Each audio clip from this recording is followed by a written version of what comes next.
Welcome to NarrativeNook audio tales where enchanted stories come to life. If you enjoy our stories, please subscribe, like and share to support our channel. Enjoy listening. Are you sure everything's alright? Why's your face so red? Lulu asked, stretching her hand out in an effort to feel Nicole's forehead for a fever. After ducking away from Lulu's hand, Nicole replied, I'm fine really. It's a little hot today. Hot. Lulu looked over at the thermostat, through which the temperature for the air conditioner had been set to the lowest. Nicole then followed Lulu's gaze. How could I find such a lame excuse? Nicole, you're not feeling hot. Are you shy? Lulu discovered in surprise, seeming to understand why Nicole looked a little off. Overwhelmed by an instant surge of embarrassment, Nicole went ahead and protested, No, why would I be shy? Oh. Lulu frowned, thinking for a while before nodding. You're right. Finally, Nicole heaved a mental sigh of relief as she saw that Lulu did not press on with any further questions. Okay. There's nothing wrong with me, you can go do your work. Okay, then I'll be off now. Lulu turned around and left the office. Once again, Nicole unconsciously recalled her dream from the night before, and when she did, her face flushed a deep shade of red once more. That train of thought was only derailed when she heard a knock on the door, allowing her to snap out of it and say, Come in. Lulu opened the door and entered before placing a document on Nicole's desk with a serious expression on her face. There seems to be a problem. Where? Nicole opened the document suspiciously, skimming through the contents with her eyebrows furrowed. Nicole, what's the problem? I was called over by the president's secretary. The look on her face was a little weird when she said, This is for you. So, I brought this over immediately. Lulu's face was twisted in a panic, as she could sense that things were not right from the look on the president's secretary's face. An icy glint suddenly flashed in Nicole's eyes. Someone is deliberately causing us trouble again. Trouble? Lulu became puzzled, but in less than a second, she understood that Nicole was referring to Dylan and Damien. Damien. Nicole uttered slowly as her eyes became even frostier. What did he do? Lulu's expression changed immediately. Is it because of yesterday's stock fluctuations? But it didn't harm the branch company, so why is he starting a fight in an empty house? He reported us to the police. The corner of Nicole's mouth curled up as she snickered. Only he would think of something as devious as this. Lulu's eyes widened in shock. He reported you? What are we going to do? Why did he report her? Lulu panicked. It's okay. You may return to your work, said Nicole composedly. Since he wants to take it out on the main branch, I'd like to see him try to obtain any solid evidence. However, Lulu was still worried as she asked, Are you sure everything's okay? Yeah. It's all nonsense anyway. Nicole placed the document down after she had read its contents, paying it little to no mind. If Dillian had discovered that it was Nolan's fault, I would have to think of someone who has appeared to be more competent than Preston seems to be. But now, he's suspecting that the main office has messed with his stocks. It's completely absurd. Not. Even I would use this silly method to deal with them, she thought. Relieved when she saw how confident Nicole was, Lulu nodded and agreed. Okay, if you need anything, do let me know. Nicole watched as Lulu left. Then, she glanced at the document once more, sneered, and picked the phone up to make a call. Steve. I saw the document, Steve said, cutting to the chase. Yeah, Nicole replied with a hint of amusement in her voice. Where did they get the fake evidence from? Well, since it's fake, they probably forged it themselves. Steve said in a nonchalant tone, knowing that Damien and Dillian just wanted to shift the blame to the main office. But since they have reported us, don't you think it's a little over the top?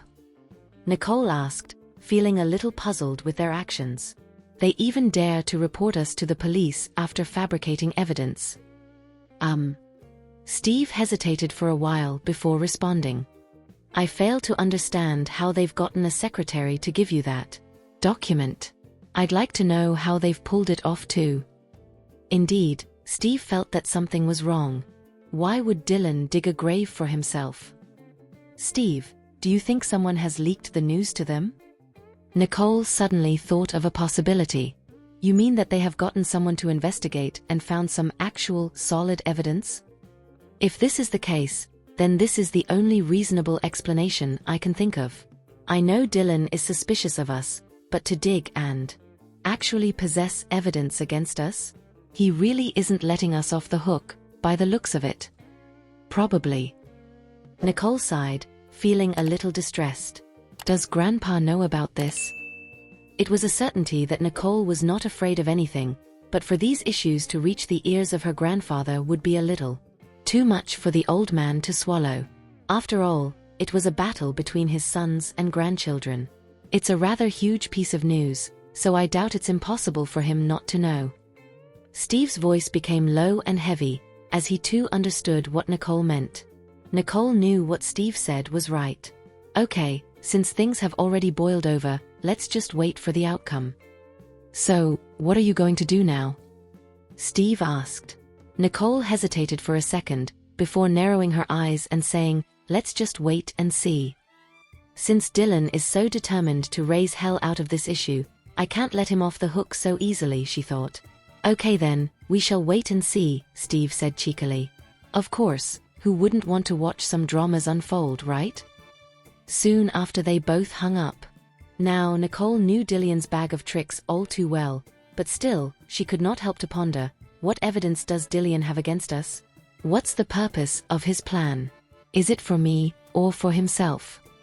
The unanswered questions swarmed Nicole's mind, making her even more confused as to what Dylan's intention was. It was not long before she let out a huge sigh.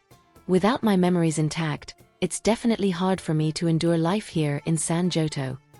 Nicole rubbed her temples, and after contemplating for a while, she got up and walked out of her office. Nicole, are you heading out? Lulu politely asked when she saw Nicole striding out of her office room. I'm going to head out for a bit, Nicole replied. Do you need me to accompany you? Lulu offered, hesitant to allow Nicole to go out on her own. Nicole shook her head. No, I'm heading out to sort some private matters out. Lulu did not press on with any further questions after this. She could only watch as Nicole disappeared, her heart filled with worry. After she had reached the ground floor, Nicole took the company's car and drove over to Martin's lab. Prior to this, Martin had sent Nicole his address in advance, having decided that she could come over whenever she had the time. However, Martin was still surprised to see Nicole coming over to visit him at the lab without giving a heads up. You're here. Yeah, I wanted to try your improved version of the beacon, Nicole stated, determined to try harder to restore her memories as soon as possible. Martin instinctively peeked behind her. Did you come alone? Of course, Nicole responded casually. Martin wore a conflicted expression on his face. Then he frowned and asked, Mr. Johnston isn't going to accompany you? I did not tell him about it, Nicole replied, feeling that there was no need to bother Jared over such a trivial matter. Moreover, Jared had his own things to take care of.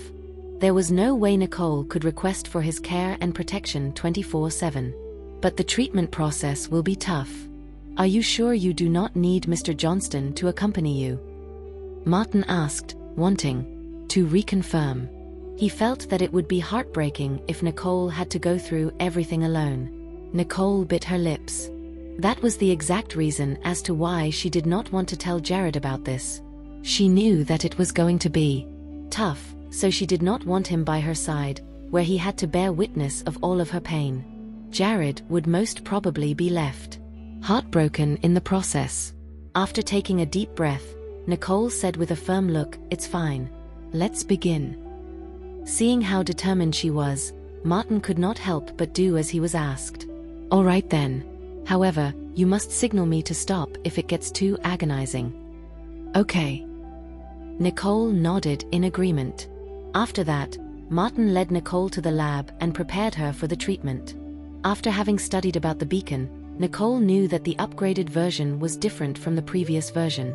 Still, she casually asked, "Have you thought of a name for this one?"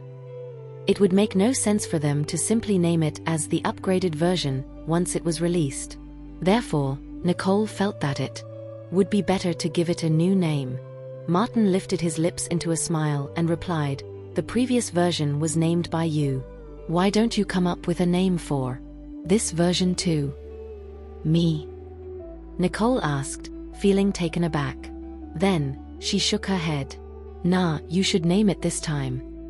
After all, this version had nothing to do with her. Martin could tell that Nicole was against the idea of naming it, so he just stared at her and smiled. "Let's call it the moon." Nicole would always be that moon which Martin could never reach. However, this would remain a secret which nobody would ever know of. Nicole blinked. She could tell that there was something odd about Martin's gaze. But when she was trying to observe him even more carefully, Martin had already looked away. By then, he was preparing for Nicole's treatment. "Relax yourself. If you can't take it, we must stop," Martin reminded once again. Nodding, Nicole replied, "Don't worry. I'm here for treatment, not for torture." Seeing that Nicole was still in the mood to joke around, Martin shook his head with a wry smile. "All right, let's begin." After all, the treatment would be administered via external pain. Nicole knew that the treatment process would be painful, but when it did begin, she realized that it was even stronger than she had imagined. Soon, Nicole's face blanched. Martin, who had been staring at her, noticed her pale face. He could not help but feel worried. Yet, Nicole did not ask him to stop. This placed him at a loss for a moment, as he was unsure of what to do. Gradually, Nicole's face shifted. Not only was she pale, but her head was also in sweat, and her eyes were shut tight. It seemed that she was in a lot of pain. "We can't continue anymore. We have to stop." Seeing that Nicole was still pushing herself without any desire to stop, Martin raised his hands and ceased the treatment there. And then, as the pain gradually eased, Nicole suddenly opened her eyes, her vision blurry and muddled. "Nicole." Martin softly called out to her. Nicole slowly turned her head towards the direction of the voice. Then, the focus in her eyes gradually returned, allowing her to see Martin's face clearly. "Are you feeling fine?" Martin asked, his eyes brimming with concern. Nicole nodded her head and said with a hoarse voice, "I'm fine." Martin then took a glass of warm water and handed it to Nicole. "Have some water and take a rest. Let's take it easy." "All right." Nicole held the glass in her hand and took 2 sips of water. She could already feel that the pain was slowly fading. "Don't worry. Even if it works, it'll have to be done step by step," Martin said, trying to comfort Nicole. Nicole nodded. "I understand. It's just that I felt that there was a wall of fog in front of me just now, so I thought I wanted to open it up and look inside. However, I couldn't do it at all." Just as she wanted to continue trying, Martin had pulled the brakes on the treatment session. "That might have been an illusion. If you persisted, you might have gotten yourself into trouble," Martin answered with a hint of fear in his voice. "But I felt like if I persevered, I might be able to see it." Nicole bowed her head. And though that was what she felt, she was unsure of the actual results. After careful consideration, Martin reminded Nicole, "The moon can provide you with some external stimulation and treatment. But I'd recommend giving needle techniques a go for better effect." "I thought of the same as well." Nicole agreed, deciding to take some medicine to supplement the process as well. It was true that her body was too weak, and that her tolerance for pain should not be this low. Although she could not clearly put a finger on what was going on, she had a gut feeling that that was what it was. "I guess we should call it a day. Remember to get adequate rest and take care of yourself when you head back," Martin advised. After Nicole had placed the glass down, she got up and replied, "I got it." Knowing that Nicole was getting ready to leave, Martin walked her out. "I'll walk you out." After Martin had seen her depart, a hint of gentleness flashed across his gaze. "I will try my best to help her regain her memories. If this is what she wants, I will try my best to help her." After Nicole had left the place, she immediately hurried back to the Riddle Corporation. "You're back." Lulu strode over and approached Nicole.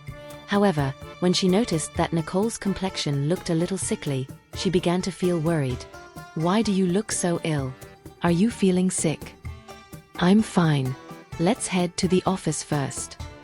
After Nicole had spoken, she brought Lulu into the office. "Did something happen?" Lulu asked in concern. "Why does she look so sick after stepping out for a while?" "Don't worry, I can take care of myself." Nicole smiled and comforted Lulu, not wanting Lulu to worry about her. "Well, have you settled the issues at the branch office?" Lulu suddenly queried in a low voice. She thought that Nicole had left the office to deal with that problem. "Wait for my news." Nicole shrugged as if nothing would happen. This left Lulu confused. Why is it that things always seem so easy to Nicole? Seeing how puzzled Lulu was, Nicole smiled. "What are you worried about? Do you think I am a weak person?" "How is that possible? You're the most powerful and smartest person I know of." "There is no one else," she argued. Though Lulu looked as if she was worshipping Nicole, one should know that Nicole, a powerful woman, was the only person in Lulu's life who possessed characteristics that made her so. That is more than enough. That's why you really shouldn't worry about it. Nicole patted Lulu's shoulder. "You just have to trust me." "Okay." Lulu nodded vigorously as if she had always believed in it. As long as she believed in Nicole, there would not be any issues. "It's almost lunch break. Let's have lunch together," Nicole said after she had gotten a glimpse at the time. Lulu replied, "Sure." After working for a while, lunch break arrived, and the two women went out for a meal together. Nothing particularly eventful occurred while they were at it, and once they had eaten their last bite, the both of them continued focusing on their work. In the blink of an eye, it was evening, but when Nicole was about to leave the office, she noticed that Sean and Steve were still there. "Are you guys waiting for me?" Nicole smiled. "Let's go." The three of them sauntered into the elevator, after which Nicole shrugged. "Sean, Steve, have you guys thought of how you're going to comfort Grandpa?" Steve turned towards Nicole and pouted his lips. "With you around, Grandpa would not require any words of comfort." Sean nodded in agreement. As long as Mr. Riddle Sr. got to see Nicole, he would naturally lighten up. He would not think about things that would make him unhappy. Nicole rolled her eyes at the two of them in annoyance. "So, all the pressure falls on me now?" Since no one was willing to help, Nicole wondered if she was the only grandchild of Mr. Riddle Sr. "Don't worry. As long as you are there, Grandpa will smile," Steve said with a grin. In their eyes, Mr. Riddle Sr. would be satisfied with anything as long as he had Nicole by his side. Although Sean did not say anything, he nodded with smiling eyes, rendering Nicole speechless at that moment. In response, she could only shake her head in annoyance. After they had stepped out of the office building, Nicole noticed that Jared's car was already parked outside. "We'll meet you at Grandpa's house." Sean and Steve turned around and walked to their respective cars. Nicole arrived in front of Jared's car. "You'll fetch Nolan and Lana today. I'll have to drop by Grandpa's house. It must be about the issue with Dillian, right? We'll talk about it in the car." Jared signaled Nicole to enter the car. Nicole was not surprised that Jared had found out about that incident, so she plainly asked, "Are you thinking of going with me?" "Yes," Jared replied. He was still hesitant about allowing Nicole to deal with that particular bunch of people. After all, she had not regained her memories yet. "What about the kids?" Nicole frowned, for if the both of them were gone, who would take care of the kids? "I fetched them. Mrs. Wallace Sr. will help us take care of them," Jared replied gently. After all, Gloria and Daniel would also be present for the matter. Therefore, he could only ask Mrs. Wallace Sr. to look after the kids. Knowing that the kids were well taken care of, Nicole felt at peace. "All right then."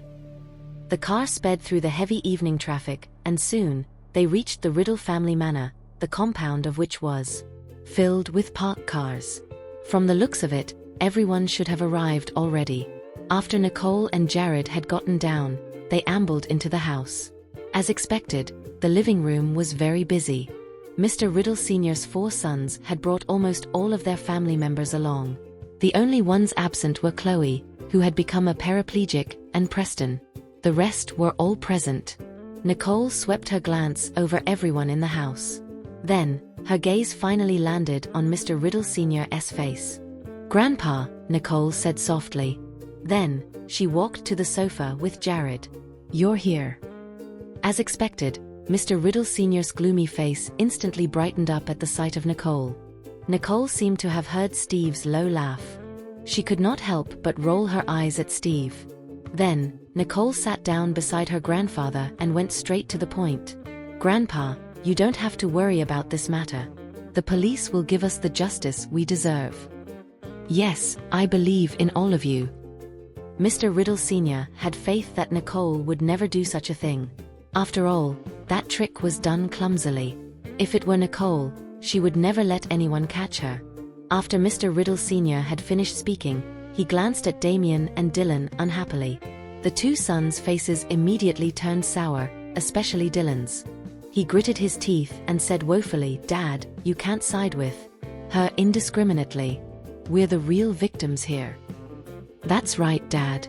Both of our companies had suffered quite a huge loss as well," Damien added pitifully. "That's because you lack the skills." Mr. Riddle Sr. did not seem to show any empathy towards them. Some of those seated were happy, and some were distressed. Finally, Karen could not hold it in anymore, so she spoke up while looking crossed. "Dad, if you say this, does that mean we could bully others as we please if we're skilled enough?" "You're threatening me." Mr. Riddle Sr.'s anger grew. Karen flinched. However, she stubbornly said, "I wouldn't dare. We just want things to be fair." "Fair?" Mr. Riddle Sr. snorted coldly. "Then, you should try according to your skills and ability." Nicole had not even used her strengths. If they really were to lay their hands on Nicole, they would be at a loss. Karen's face instantly turned pale. She understood what Mr. Riddle Sr. meant. She also knew that if she laid her hands on Nicole, her family would not be able to gain the upper hand. Seeing Karen remain silent, Dylan glared at her unhappily. She was more of a hindrance than help. Karen gritted her teeth and looked down sadly. Snow gently hugged Karen's arm, as if she was comforting Karen. However, Snow's gaze was on Mr. Riddle Sr. as she said, "Grandpa, Dad was actually shocked when he found out about this incident. He refused to believe it. But since it has caused some losses to the company, we just want to find out the truth." "That's right. That was our intention." Snow had found a perfect excuse, and Dylan as well as Damien fully agreed and admitted to it. "We don't have to discuss this anymore. The police will get to the bottom of this." Mr. Riddle Sr.'s mind was set. He did not allow anyone to bring up this matter anymore. The reason why they made such a huge commotion and asked everyone to return home was to accuse and slander Nicole. At that thought, Mr. Riddle Sr. was angry. These people could never let him relax. You guys made a police report first. And now, you're saying that you don't believe these things were done by us. You're acting like hypocrites right now. You're pretty good at your own game." Samuel snorted, expressing anger. Why are they both the hero and villain in this story? Such two-faced people. Do they really think we're stupid? Samuel. Daniel frowned and stopped Samuel from speaking nonsense. "I didn't say anything wrong," Samuel mumbled and closed his mouth bitterly. Seeing that Samuel had stopped talking, Daniel turned to the other direction and suggested, "Dad, the issue has reached this point. I think it's best to let the police handle it. We will let go of it and stop discussing it." He was actually trying to comfort his father. He knew that with the current situation, Mr. Riddle Sr. would be the most upset. Therefore, he suggested everyone to not discuss it and wait for the result quietly. "Daniel, what's wrong with you? The reason we came back is for Dad to make a decision. And yet, you're stopping us from discussing the matter." Damien, who had just been insulted, released all his anger on Daniel. "Uncle Damien, are you saying that you don't trust the police's abilities? Or are you not willing to follow Grandpa's instructions? Nicole's face darkened a little. Her tone had also turned cold. How dare he yell at Dad? That was too much. Nicole's right. Since we've lodged a police report, we shall wait for the result. In that case, you don't have to bring this matter up to me anymore.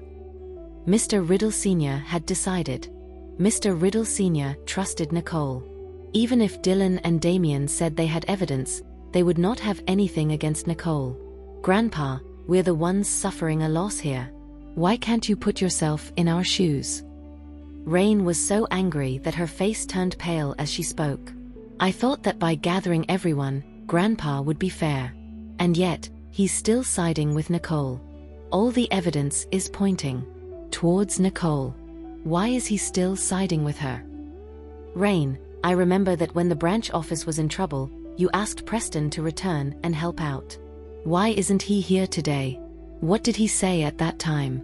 Could you repeat it for everyone here? Sean glanced at Rain coldly. His calm tone gave a kind of pressure through them. Rain's face turned even paler. It was because Preston said that there was no other problem except that a loophole existed in the company's system. Therefore, they did not inform Preston about the gathering. They knew that his words would be a disadvantage to them. However, Rain did not expect Sean to know that she had approached Preston. Based on Sean's tone, he must have known Preston's final judgment on the matter. There was such a thing. Mr. Riddle Sr.'s pupils narrowed and looked towards Rain with a stern look. Rain's face instantly turned pale again. She did not know how to handle the situation at that moment. Obviously, Preston's final conclusion was a thorn in their side. Rain could never reveal it. But if she did not reveal it, what was she supposed to do now? Dylan glared at Rain unhappily and said, "You better shut up. No one will think you're dumb if you keep quiet." Mr. Riddle Sr. had already been siding with Nicole. And yet, Rain decided to talk about the matter at this moment. The rest were out of words. Were they really going to say that Preston thought there was no issue? They knew that they would not gain anything from Mr. Riddle Sr. that day. But when Dylan thought of the evidence gathered, a firm look appeared in his eyes. Since it was the only way to go, they will wait for the result from the police. Let's see what Dad will have to say when the time comes. Dylan did not seem to be happy, and Rain dared not utter another word. She looked down with her pale face to avoid any attention on her. "Dad, it's such a rare moment where everyone's back. It's almost dinner time too. Why don't we start eating?" Dexter could tell that the atmosphere was tense, so he made a suggestion with the intention of easing the mood. We're not eating anymore. My stomach is full of anger from all of you. Get out." Mr. Riddle Sr. waved his hands and began to chase everyone out. All of them have been complaining about Nicole as soon as they arrived here. Do they really think I'm blind and incapable of making judgments? Everyone only thinks about gaining that small bit of advantage for themselves. Dad, calm down. We'll leave now and visit you another day. Dylan was the first to stand up and leave. Please don't visit me often, so I can live longer, Mr. Riddle Sr. said angrily. Dylan's expression froze. Then he turned around and left. Karen could only follow after him and leave. Snow, Rain and James had no reason to stay either. Seeing this, Damien also brought Miley and Everett out of the house.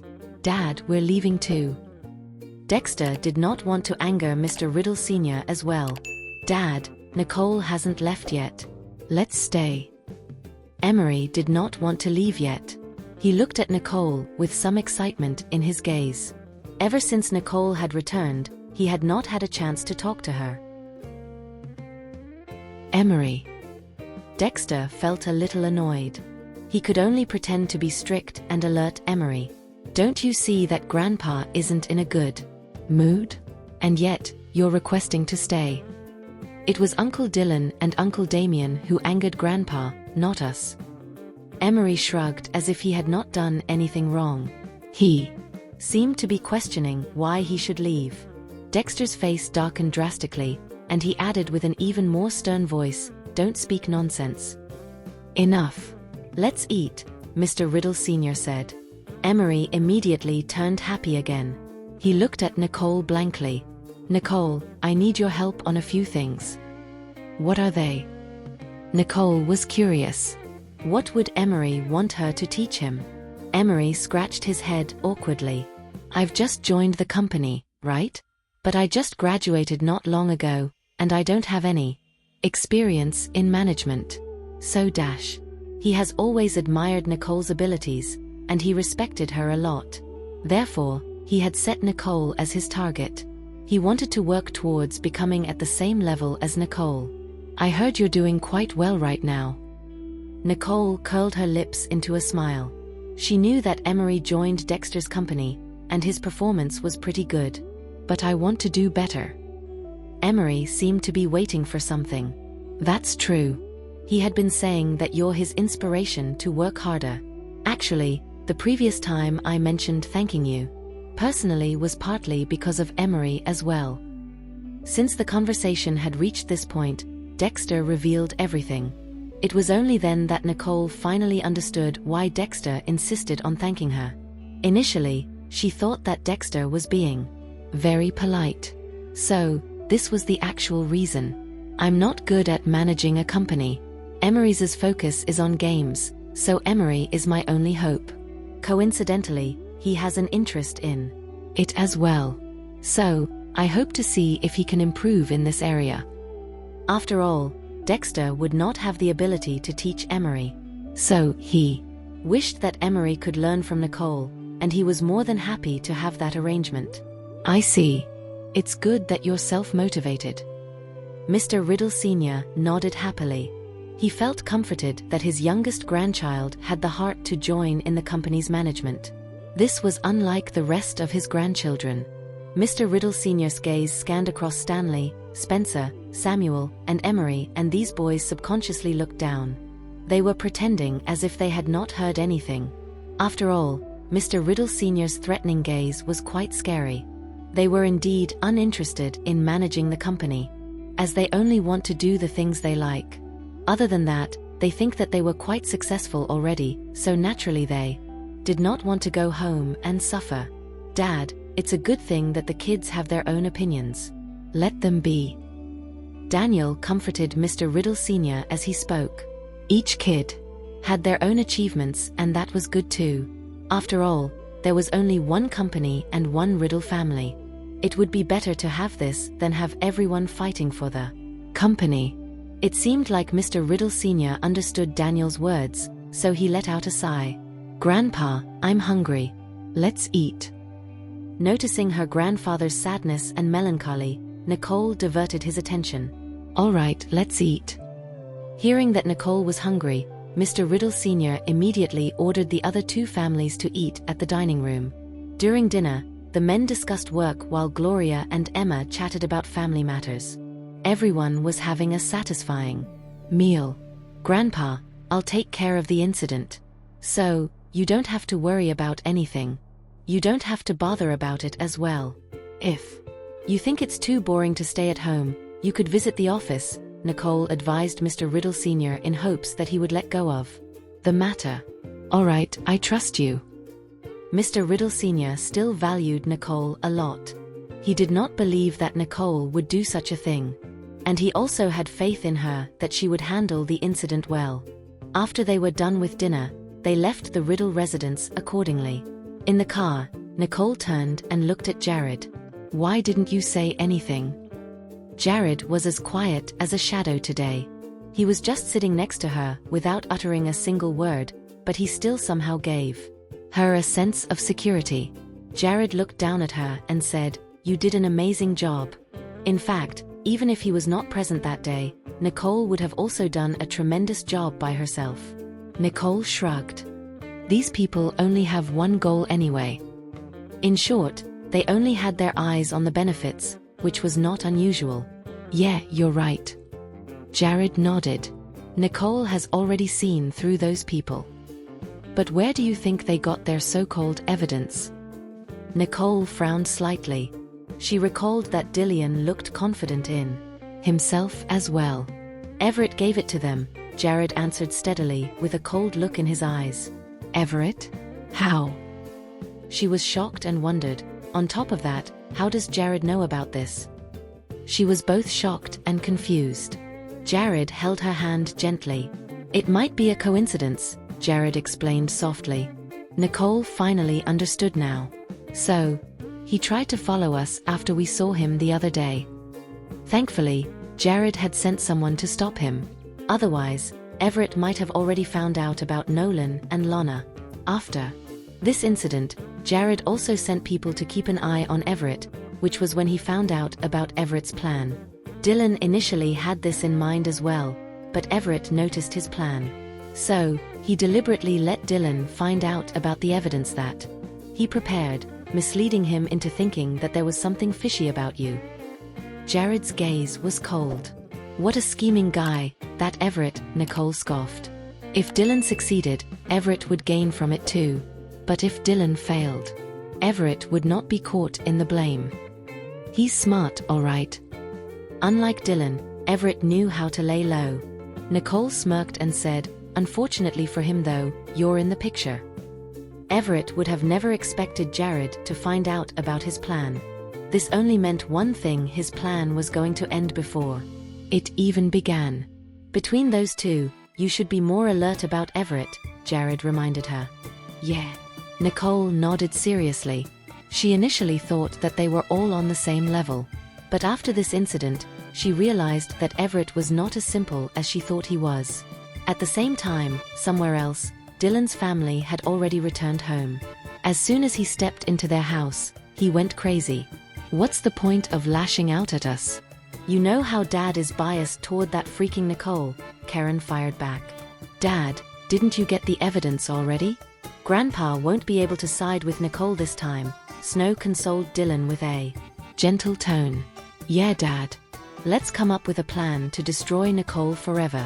That way, everything will finally be ours," Rain chimed in, delighted. She did not expect Nicole to do something like that. She even got caught by them now too. "Let's see what she's going to do this time. Nicole, be prepared to hand us the shares."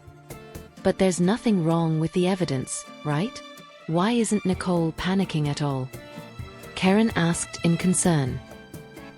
If it were someone else, that person would already be freaking out by now. But Nicole being so calm just did not sit right with Karen. It's obviously because she has Grandpa on her side. That's why she isn't worried at all. "I'm just going to sit back and watch how Grandpa will favor her after the police are done with the investigation," Rain said through her teeth bitterly. "Yeah, I'm not going to let her off the hook so easily this time." Dylan's gaze turned dark. "I finally got this chance, and I'm not going to blow it." "Dad, are you going to send someone to keep an eye on them?" Rain asked softly, slightly concerned. Dylan squinted as he nodded. "You're right, I'll send someone to do that." "Okay, we didn't get to eat anything even though we went to the Riddle residence. Let's eat now," Karen said gloomily. "Let's eat," Dylan agreed. They then went to a restaurant without Snow. The determined look she had on her face was nowhere to be seen. Her smile turned to a scheming smirk as she thought, "Nicole, it's finally your turn to be unlucky." Time flew by and 3 days had passed. The police had no success in Nicole's case, and the rumors about her were always being shut down by someone. Jared and Nicole lived normally. They worked and went home as usual, as if nothing had happened. "It's about time now, huh?" Nicole leaned against her seat, looking intrigued. "They probably can't wait any longer." Jared's gaze was dark. Nicole nodded in agreement as she thought, unlike what Dylan expected, he didn't get any reaction from us. They're probably going insane from their anxiousness by now, so they're probably taking action anytime now. Jared looked down at her with a smile. Nicole looked up and asked, "Why are you looking at me like that?" "I just think you look even more like a chairman now," Jared responded with a smile. Nicole rolled her eyes at him. "Are you poking fun at me?" "Nope." Jared's eyes darkened. Little did Nicole know she was simply irresistible to Jared when she acted coquettish. He slowly inched closer to her as he said deviously, "I'm being sincere." Nicole started to panic as she held her breath when she could feel Jared's breath against her cheeks. Why do I feel like there's another meaning behind those 3 words? Nicole's heart pounded against her chest. Unexpectedly, Jared just kept getting closer until he finally pressed her against the seat. In the very next second, a gentle kiss fell on Nicole's lips, locking in whatever she was about to say. The car stopped, and Nicole finally pulled herself back into reality. She realized that they were in front of the Riddle Corporation. So she quickly pushed Jared away, her cheeks flushed. I am going down. Nicole brushed her hair and fixed her clothes before getting down from the car, disoriented. Jared smiled unknowingly as he watched how shy she was. However, he felt helpless as he thought, we're lawfully married. He watched as she went into her office and left after she disappeared from the entrance. The tender gaze in his eyes was gone as soon as the car drove away, and the air turned cold. Mr. Johnston, Radiance Commerce's goods have successfully reached Macrunia and have taken the lead in capturing the market share. Contrastingly, Happiness Trading was just a little too late, and their profits were significantly lower than what they had expected, Max reported. Please like and share so others can see it too. Also hit the subscription button and notification bell so you can be notified on our next release. Thank you for your support. God bless you.